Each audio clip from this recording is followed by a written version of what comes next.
My name is Elise Harper. I'm 34. On Saturday, March 18th at 6:47 p.m., I was standing against the back wall of the VFW hall on a broken ankle, hairline fracture, 5 days post-surgery. Surgeon's orders were strict bed rest, while my mother pointed at an empty chair 15 feet away and said to the room of 53 guests, "It's just a chair, Elise. You can stand in the corner. Travis needs somewhere to sit." My brother Travis was 26, perfectly healthy, and drunk enough that he'd already knocked over 2 champagne flutes. The chair he needed was mine, the one I'd arranged to be placed near the exit specifically so I could leave without making a scene when the pain medication wore off. "Mom, I just had surgery on Tuesday," I said. My voice came out smaller than I wanted. "The doctor said I shouldn't be putting weight on it for another week." "Well, you shouldn't have scheduled surgery right before our anniversary party, should you?" My mother's smile didn't waver. She was wearing the burgundy dress I'd helped her pick out, the one I'd driven to 3 different department stores to find because she wanted something that would photograph well. "This is our night, sweetheart. Surely you can tough it out for 2 hours." My father appeared beside her, his hand on her shoulder. "Your mother's right. We only get one 35th anniversary." He looked at me the way he'd been looking at me for 6 months, like I was a problem that needed managing. "Besides, you organized this whole thing from your couch, didn't you? You're clearly capable of more than you let on." The room had gone quiet. 53 people, aunts, uncles, cousins, family friends, my parents' church group, watching. I could feel my face burning, could feel the throb in my ankle intensifying with each heartbeat. "I organized it because you asked me to," I said quietly. "I did the venue measurements while I was still on crutches. I finalized the catering contracts from the hospital waiting room before they took me back for pre-op."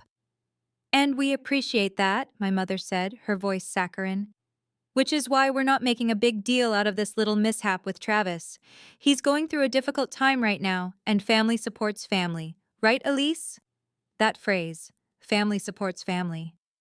She'd been saying it for months, ever since Travis showed up at their house at 2 a.m. in January with a DUI charge and $6,000 in gambling debts. Ever since my savings account, the joint account I'd opened with my mother when I was 16, the one I'd kept meaning to close, started showing withdrawals I didn't make. Before I go on, if stories about standing up for yourself mean something to you, please hit like and subscribe and tell me in the comments where you're watching from right now and what time it is there. I didn't argue. I moved to the corner, leaning against the wall, my surgical boot already digging into the soft tissue around the incision. Travis took my chair without looking at me. Someone started clinking their glass for a speech. Let me take you back 8 years to understand why this moment mattered.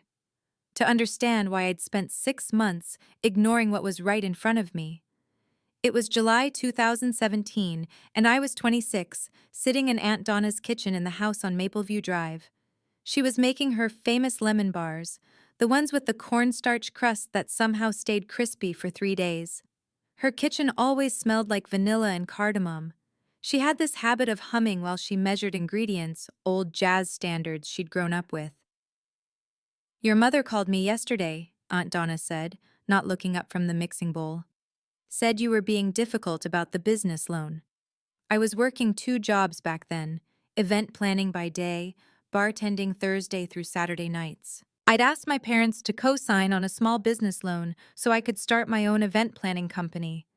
They'd said no because Travis needed the money more.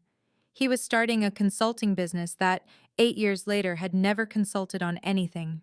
"I'm not being difficult," I said. "I just think if they have $15,000 to give Travis, they could at least co-sign a loan for me." Aunt Donna stopped stirring. She wiped her hands on her apron, the yellow one with the strawberries, and sat down across from me. "Ellie Bean," she said. That was her name for me. Ellie Bean. "I want you to remember something. Your value isn't determined by their priorities. You hear me?" I nodded, but I didn't really hear her. Not then. "I'm serious." She reached across and took my hand. Your mother has always had a blind spot when it comes to Travis.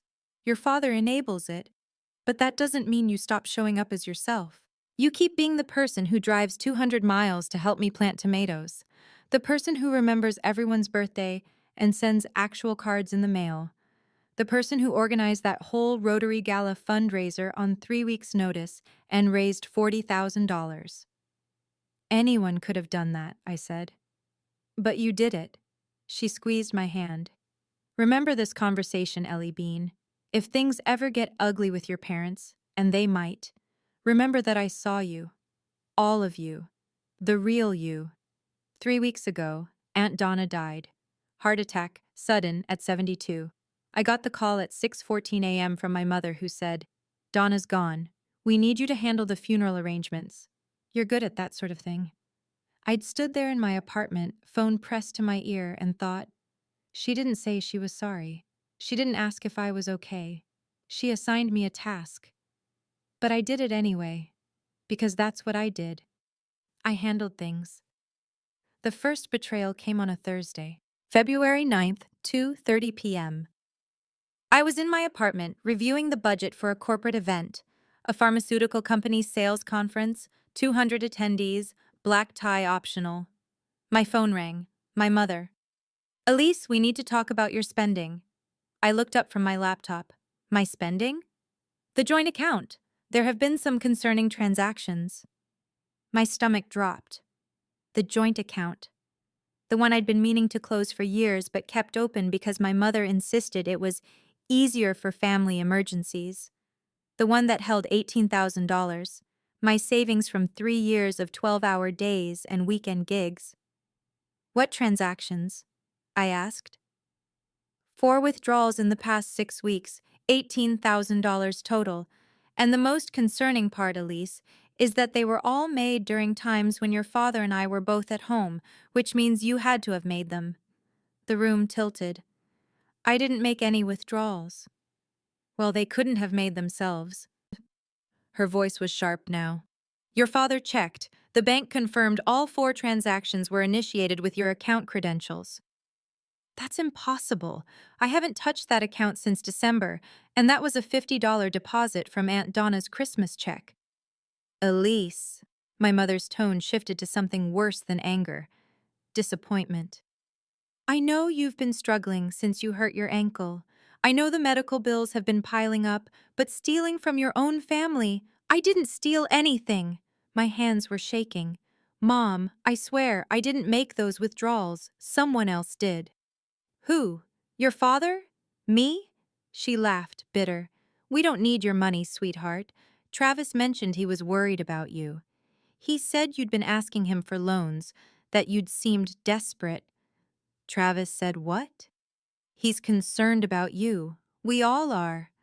And now with these pain medications you're on, we're wondering if you're making decisions you don't remember making." Aunt Donna used to do that, near the end. The medications confused her. I felt something crack inside my chest. "I'm not confused. I didn't take that money. Then where did it go?" I had no answer. The call ended with my mother saying she'd handle it quietly because she didn't want to embarrass me. She'd transfer money to cover what I'd taken, and we'd never speak of it again. I pulled up my bank statements. 4 withdrawals. January 15th, $4,200. January 28th, $5,100. February 2nd, $4,300. February 6th, $4,400. All made at ATMs I'd never been to. All during times I could prove I was somewhere else, but I didn't have proof yet. Not proof anyone would believe. Over the next 3 weeks, the story spread. I knew because people stopped calling. My cousin Rachel, who usually texted me 3 times a week, went silent. My friend Morgan from college suddenly couldn't meet for coffee. My Aunt Patricia, my mother's sister, left me a voicemail that said, "I hope you get the help you need, sweetie." The Rotary Club canceled my contract for their spring gala. The email was polite. Due to budget restructuring. But I'd worked with them for 4 years. I knew what budget restructuring meant. My business was bleeding. I'd had 6 new client inquiries in January. By March, I had zero. My mother's version of the story was specific. I'd developed a dependency on pain medication after my ankle surgery. I was making impulsive financial decisions. I was struggling and needed support, not judgment. It was the perfect lie. It had just enough truth to sound plausible. I did have surgery. I was taking pain medication.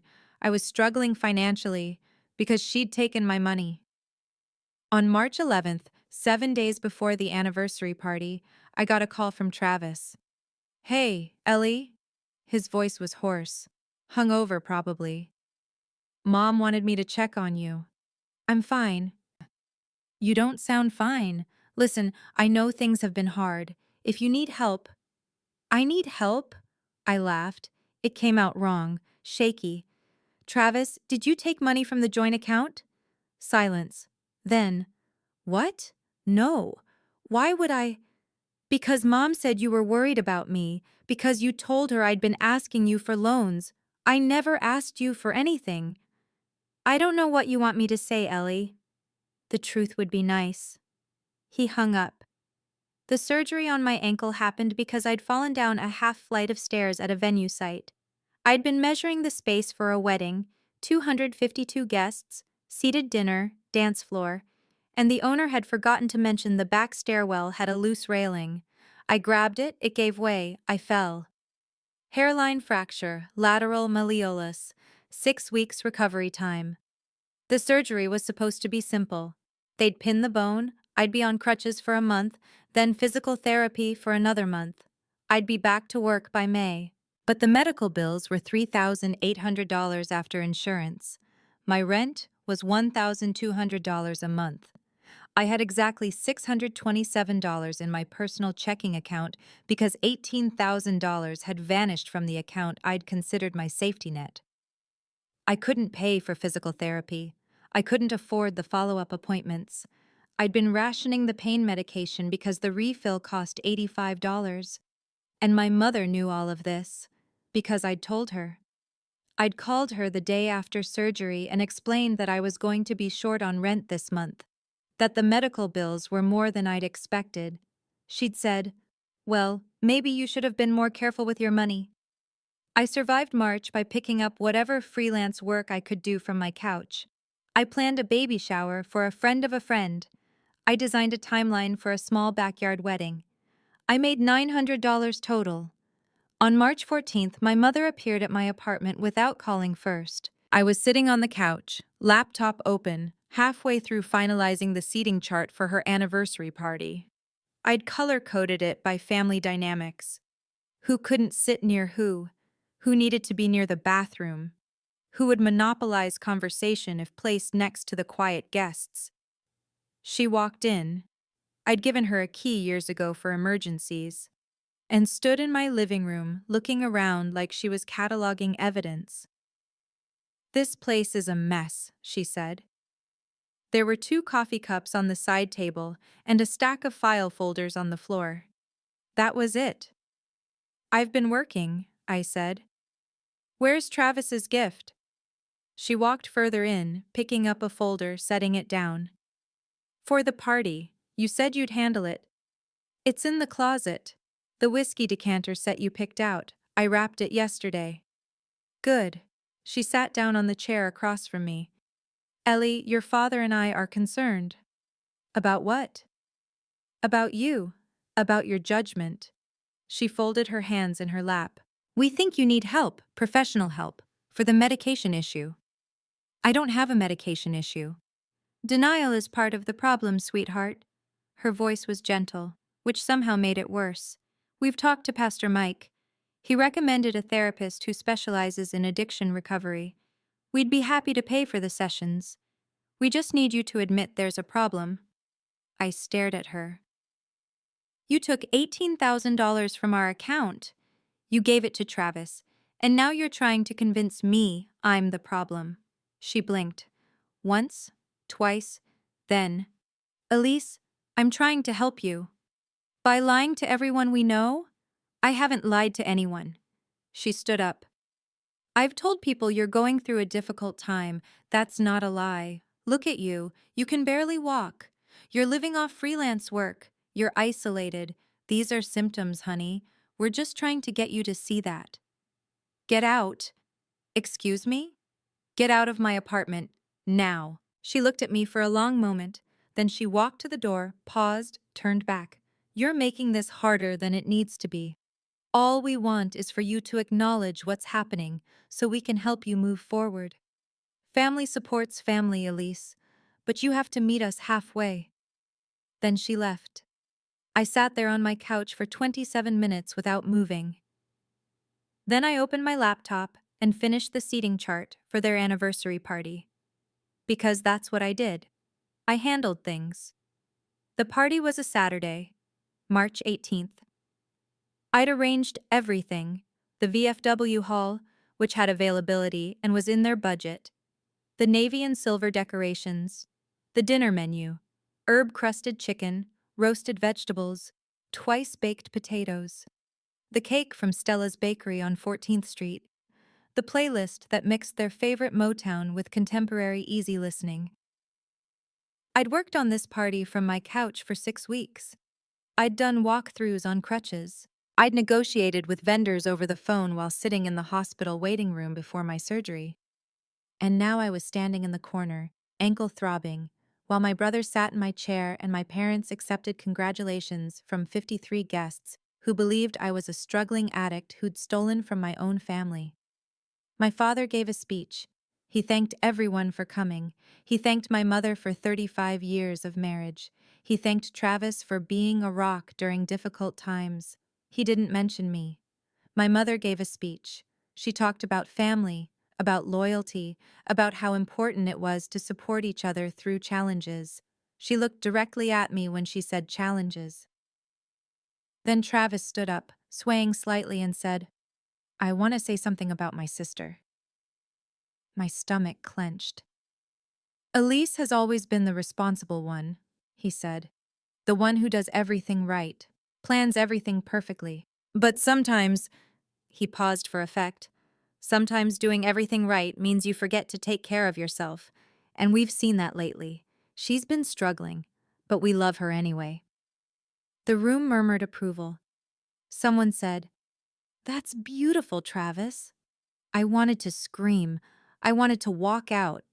Instead, I stood against the wall and counted ceiling tiles. 48 tiles, 8 rows of 6. After the speeches, people started approaching me. Aunt Patricia, with tears in her eyes. "We're praying for you, honey." My cousin Rachel. "Let me know if you need anything." My parents' friend Donald. "Recovery is a journey. Be patient with yourself." Every single person believed the story. Every single person thought they were being kind. At 8:15 p.m., a woman I didn't recognize walked up to me. She was older, maybe 70, with silver hair pulled back in a neat bun. "You're Elise," she said. "Yes." "I'm Margaret Chen. I was a friend of your Aunt Donna's. We were in the same book club for 30 years. I felt something shift in my chest. "Aunt Donna talked about you. She said you were the only person who'd read War and Peace willingly." Margaret smiled, but it didn't reach her eyes. "Your aunt gave me something before she died. She made me promise to wait until after the funeral to give it to you. And then your mother told me you were dealing with some issues and might not be in the right frame of mind to receive it." She reached into her purse. "But Donna was very specific about the timing. She said if your parents threw any kind of party within a month of her death, I should find you there and give you this." She handed me a small key, brass, old-fashioned, attached to a paper tag with numbers written in Aunt Donna's handwriting. 847-B. "What is this?" "Safe deposit box, First National Bank on Highland Avenue. She opened it 8 years ago." Margaret squeezed my hand. "She loved you very much, Ellie Bean. She wanted you to know that whatever happened after she was gone, she'd already handled it." Then Margaret walked away, leaving me standing in the corner with a key in my hand and 43 minutes left on my pain medication. I left the party at 8:52 p.m. I told no one. I walked, limped, to my car in the parking lot and sat there for 10 minutes, staring at the key. Safe deposit box. 8 years ago. Right around the time I'd asked my parents for the business loan and they'd chosen Travis instead. I drove to First National Bank at 9:06 a.m. on Monday morning. The bank manager, a woman named Linda Stevens, checked my ID twice before opening the safe deposit box room. Your aunt added you as an authorized signer 3 years ago, Linda said, though she specified the box shouldn't be accessed until after her death. Box 847B was small. Inside was a manila envelope sealed with red wax. Aunt Donna's handwriting on the front. For Elise Harper, to be opened in private. I took it to my car. My hands were shaking so badly I could barely break the seal. Inside the envelope were 3 things: a letter, a stack of documents, and a business card for an attorney named Marcus Rothman. The letter was in Aunt Donna's handwriting. I read it sitting in the bank parking lot, and I read it 3 times before I believed it. Dear Ellie Bean, if you're reading this, then I'm gone, and your mother is already doing what I knew she would do. She's either taken your money, spread lies about you, or both. I'm sorry I couldn't stop this while I was alive.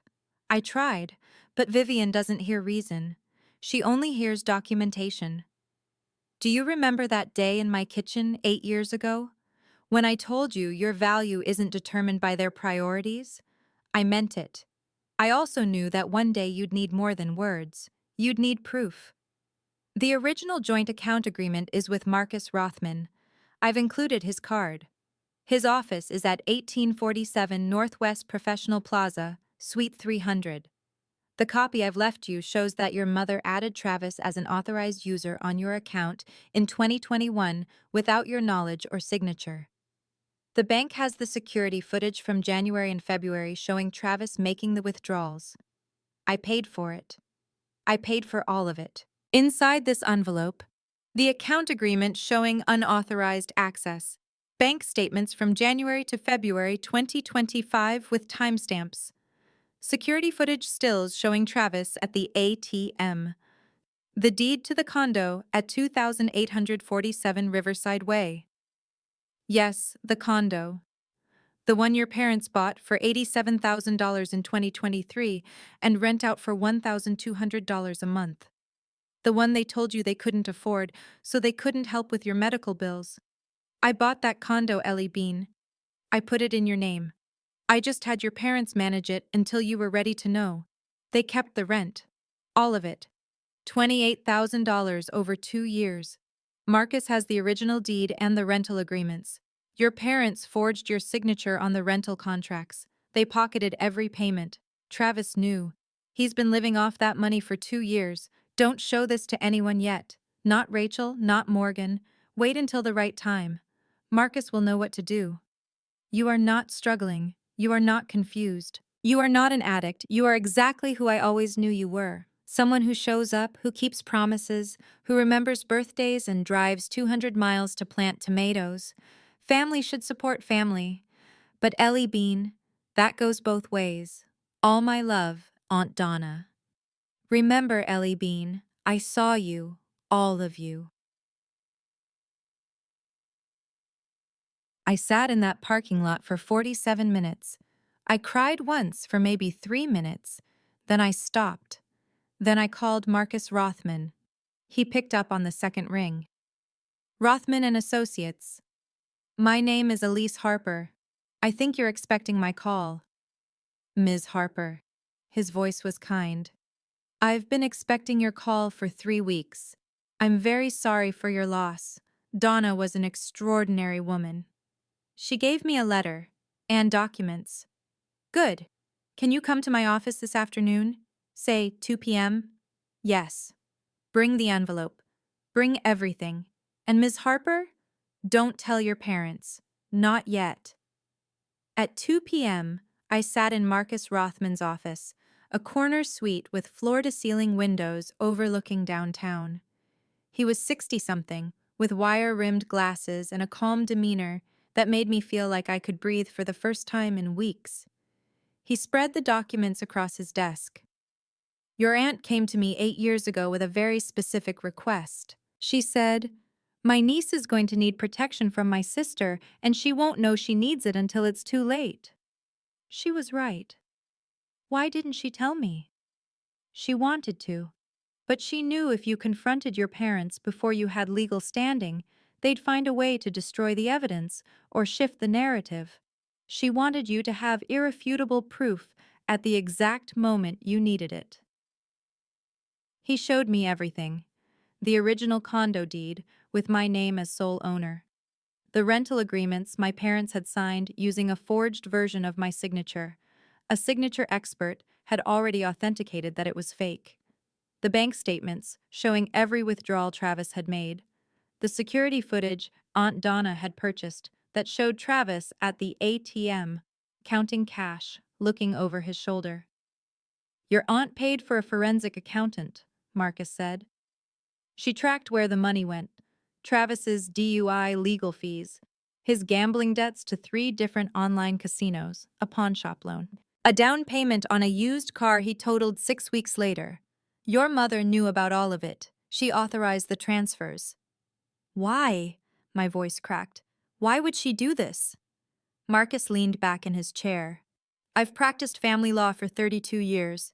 The answer is usually simpler than you think. Your mother has always favored your brother. Your father enables it.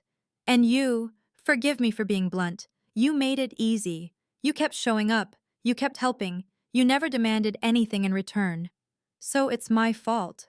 No, he leaned forward. It's their fault. But now you have a choice. You can let this continue, or you can take legal action.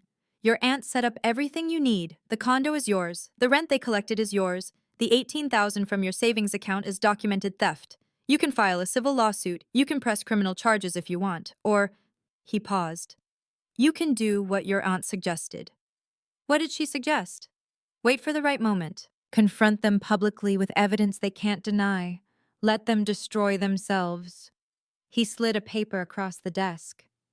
She wrote this 3 years ago. It's a script of sorts, suggestions for what to say and when. I looked at the paper.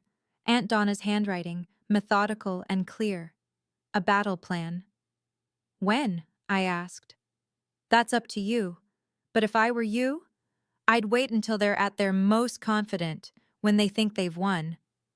The anniversary party had been on a Saturday. The following Friday, my mother called. "Elise, we need to talk about the condo." My heart stopped. What condo? The one on Riverside Way, the one we've been managing for you. We think it's time to sell it. The market's good right now, and you need the money. I kept my voice steady. I don't know what you're talking about.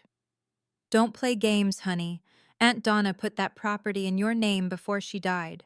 She told us she wanted us to handle it until you were stable enough to manage it yourself. We've been collecting the rent and holding it for you. But given your recent issues, we think it's better to liquidate the asset and put the money somewhere safe, where you can't access it impulsively. I counted to 5. How much rent have you collected? That's not important right now. What's important is, how much, Mom? Around $28,000, which we're happy to give you once you've completed the addiction counseling we discussed. I see. Good. We'll talk this weekend. Your father and I are having a small lunch on Sunday. Just family. We can discuss the details then. She hung up before I could respond. I called Marcus immediately. They just tried to sell the condo. They told me they've been holding the rent money for me. Perfect, he said. That's fraud and extortion. Do you want to press charges? Not yet. I want to do what Aunt Donna suggested, Sunday lunch. Can you be there? Absolutely, Sunday, March 26th, 12:30 p.m. My parents' house on Elmwood Drive. The same house I'd grown up in, the same dining room where I'd sat through 1,000 family dinners. Travis was already there when I arrived, sprawled on the couch with a beer. My parents were in the kitchen. I could smell pot roast. Ellie, my mother emerged, wiping her hands on a towel. I'm so glad you came. We weren't sure you would. You said it was important. It is. Come sit down. Let's eat first, then we'll talk business. We ate pot roast. We made small talk about the weather, about the anniversary party, about Travis's new consulting client that was definitely going to be his big break this time. No one mentioned my ankle. No one asked if I was okay. At 1:47 p.m., after dessert, my father cleared his throat. Elise, about the condo. We found a buyer, someone from the church. They're offering 92,000, 5,000 over what Aunt Donna paid. We think you should take it. Why? Because you need the money. Ooh, and because we don't trust you to manage the property yourself right now. I set down my coffee cup. I see. And the rent you've been collecting? We'll give it to you, my mother said. Once you've completed 3 months of counseling and drug testing, it's for your own good, honey. We're not trying to punish you. We're trying to protect you from yourself. I looked at Travis. He was staring at his phone, not making eye contact. Did you know about this, Travis? I asked. He shrugged. It's your property, your decision. But did you know they've been collecting rent on it for 2 years? I mean, yeah, they mentioned it. And did you know Aunt Donna put it in my name specifically so I'd have something stable? Something no one could take from me? He shifted uncomfortably. Mom and Dad were just trying to help manage it. I nodded slowly. Then I pulled out my phone. I want to show you something. Elise, if this is more of your conspiracy theories about the joint account, my mother started. It's not a theory, Mom. It's bank footage. I turned my phone around. On the screen, security footage from January 15th. Travis at an ATM, withdrawing $4,200. The timestamp was clear, 3:47 p.m. The room went silent. Where did you get that? My father asked. Aunt Donna, she paid for it. She paid for all of it. I pulled up the next video. January 28th. Travis. Same ATM, $5,100.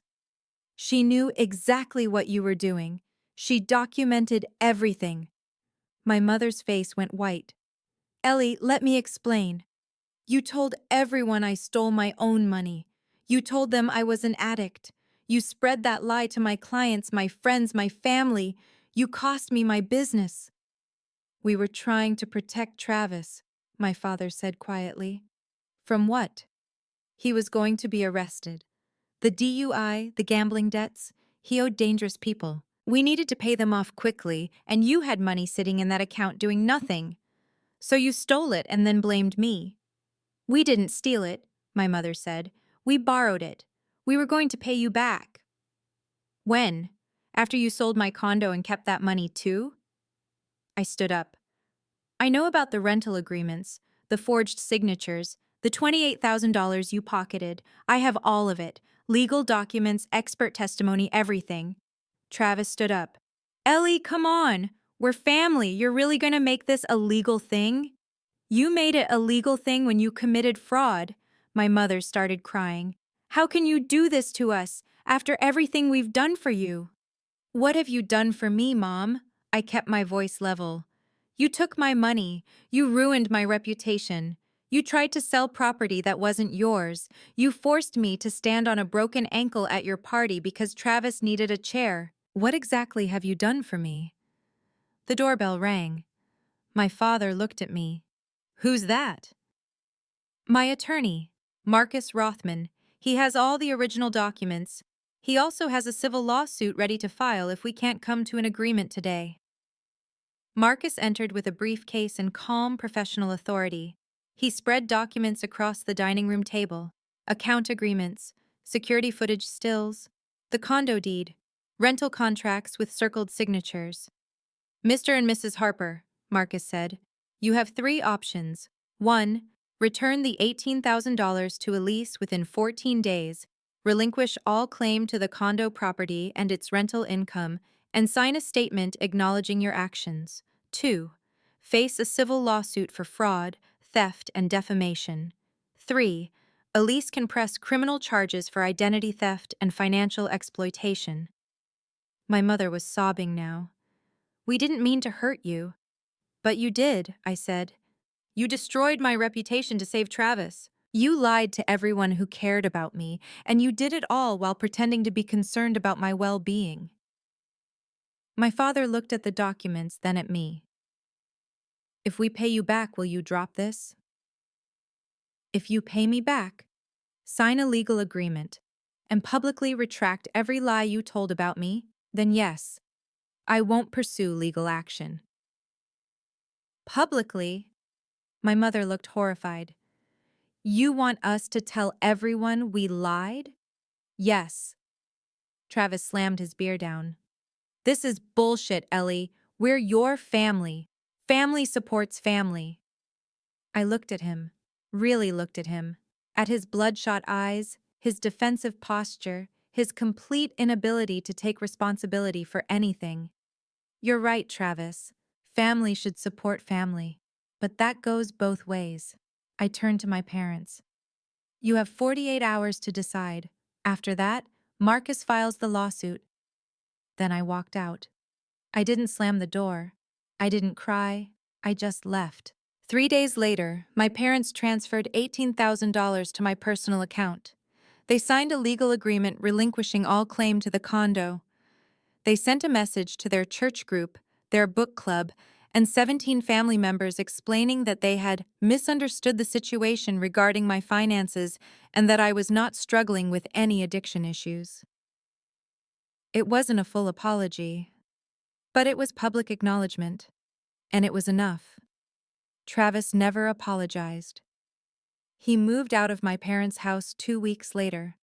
I heard through my cousin Rachel that he's working at a car dealership now, living in a studio apartment, still convinced that I overreacted.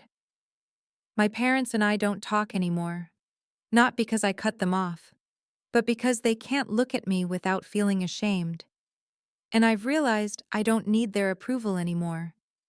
6 months later, I'm living in the condo on Riverside Way, the one Aunt Donna bought for me. The one my parents tried to steal. It's small, 1 bedroom, updated kitchen, balcony with a river view, but it's mine. Actually, legally, irrevocably mine. I've rebuilt my event planning business, slowly. I lost some clients, but I gained new ones who actually value my work. Last month I organized a wedding for 180 guests and received a handwritten thank you note from the bride. It's hanging on my refrigerator. My ankle healed. It took longer than expected, 12 weeks instead of 6, because I couldn't afford physical therapy right away. But I can walk now without pain. I can stand for 8-hour events. I can dance at the weddings I plan. I visit Aunt Donna's grave every Sunday. I bring flowers, usually daisies, her favorites, and I tell her about my week, about the difficult clients and the successful events and the small victories that add up to a life I'm proud of. I found a photograph in her house after she died. It's me at age 7 sitting in her kitchen covered in flour from helping her make lemon bars. I'm laughing, she's laughing. We're both covered in powdered sugar. I framed that photograph. It sits on my desk where I can see it when I'm working. A reminder that someone saw me. Someone believed in me enough to plan for my future, even when I couldn't see past my parents' expectations. If you're watching this and you've ever stayed silent to keep the peace, I want you to understand something. Silence isn't peace. Silence is the price you pay for someone else's comfort. And the cost is always higher than you think. You don't owe anyone access to your life just because they're family. You don't owe anyone forgiveness just because they apologized. You don't owe anyone the benefit of the doubt when they've shown you exactly who they are. Aunt Donna taught me that. She taught me that love is action. Love is documentation. Love is setting up a safe deposit box 8 years in advance because you know your sister will try to destroy your niece. I'm not angry anymore. I'm not bitter. I'm just clear. And clarity feels a lot like freedom. If you've ever had to choose between keeping the peace and keeping yourself, type "I chose me" in the comments. Or if you're still figuring out how to make that choice, type "I'm learning." Both are brave. Both are valid. If this story meant something to you, Check the description for more stories just like this one. Thank you for being here. Thank you for listening.